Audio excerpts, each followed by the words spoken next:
Teina Pora and the case for increasing his compensation. He will, his lawyers said, suffer yet another injustice if his compensation for wrongful imprisonment is not adjusted for inflation.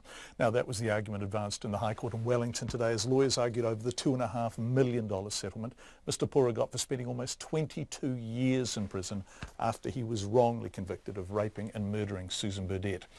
The retired High Court judge, Justice Hanson, who recommended last year's payment, also suggested it should include an inflation adjustment, but the government rejected that, leading to today's hearing, of course. Our court reporter Anne-Marie May was there, and she filed this report. The compensation paid to Teina Pora was based on 1998 guidelines that award $100,000 a year for loss of liberty. It also only applied to the time he spent in prison after being convicted, 19 years, 7 months and 13 days. One of his lawyers, Gerard McCoy QC, said the Cabinet's decision to not inflation adjust the payment was unlawful and unreasonable. He pointed out the settlement equated to a daily rate under $300 a day. If that sum is itself divided to get an hourly rate, it produces the derisory sum of $11.14. Such is the prescribed value of liberty under the compensation guidelines. Mr McCoy said that was well under the $15.15 an hour minimum wage. He said there were 14 separate references in Justice Hanson's report to the question of taking inflation into account, and the judge had suggested not doing so would be anomalous and unjust.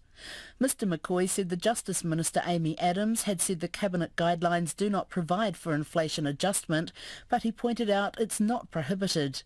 He said there was a cruel outcome if it was not taken into account. The longer you are wrongly imprisoned, the less you will be compensated in real terms. That is the awful injustice which is at the heart of our complaint. However, the Crown lawyer Paul Rishworth QC said there was only limited scope for judicial review of ex gratia payments such as Teina Pora had received. He said the claim by Mr Pora's lawyers that the payment should have been inflation adjusted is essentially a plea that there ought to be a departure in this case from the Cabinet guidelines. Justice Ellis said no one was saying the guidelines should not be applied.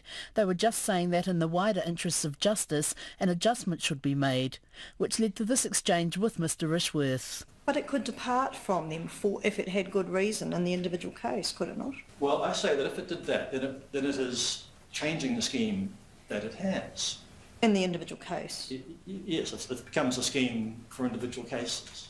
Well, it's always going to be that to some extent, isn't it? Because of all the factors that you've been talking about. Yes, but... I mean, it's not a one-size-fits-all.